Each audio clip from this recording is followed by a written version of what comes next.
Friends, இன்றைக்கெலாம் பார்த்தீங்கன்னா அதிக பேரோட வண்டி, எஸ்பெஷலி லேட்டஸ்ட் வண்டியெல்லாம் சீக்கிரமாகவே செயின் ஸ்ப்ராக்கெட் மாற்றுறாங்க. அதுக்கு ரீசன் என்ன தெரியுமா? இங்கே பாருங்கள், எவ்வளோ மண்ணு பாருங்களேன். க்ளீன் பண்ணுறது எங்கேருந்துடா?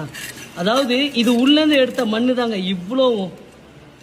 யோசிச்சு பாருங்கள், இந்த செயின் ஸ்ப்ராக்கெட் இப்போ நம்ம வந்துட்டு ரீப்ளேஸ் பண்ணியிருக்கோம். பழைய செயின் ஸ்ப்ராக்கெட் எல்லாம் ரிமூவ் பண்ணிவிட்டு இங்கே பாருங்க பழசு இதுங்க. அதாவது எல்லாரும் நல்லா புரிஞ்சுக்கணும், ராயல் என்ஃபீல்டு வச்சுருக்கிறவங்க எல்லாம் செயினுக்கு வந்துட்டு கார்டு கிடையாது, எஸ்பெஷலி ராயல் என்ஃபீல்டுக்கு. ஸோ நம்ம என்ன பண்ணோம்னா செயின், அதாவது இப்போ மாற்றிருக்கோம் பாருங்க, இங்கே புது செயின் ஸ்ப்ராக்கெட் எல்லாம் இது எவ்வளோ க்ளீனாக இருக்குது. ஸோ இந்த இடத்துல இவ்வளோ மண் இருந்ததுன்னா எப்படி வந்துட்டு செயின் ப்ராப்பராக இருக்கும். ஸோ இப்போ நான் ஒரு வண்டியில் காட்டுறேன். எக்ஸாம்பிள் இந்த வண்டி எடுத்துக்கோங்க. செயினுக்கு கார்டு கிடையாது, இதுக்குன்னு கிடையாது. எந்த வண்டி எடுத்துக்கோங்க, இங்கே பாருங்களேன், எந்த வண்டி எடுத்தால் செயின் கார்டு கிடையாது. ஸோ மழை காலத்தில் சேர் எல்லாமே அதை செயினில் பட தான் செய்யும். எவ்வளோ மண்ணாங்க பாருங்கள், திருப்பியும் அதை காட்டுறேன், எவ்வளோ மண்ணு பாருங்கள் அது உள்ள.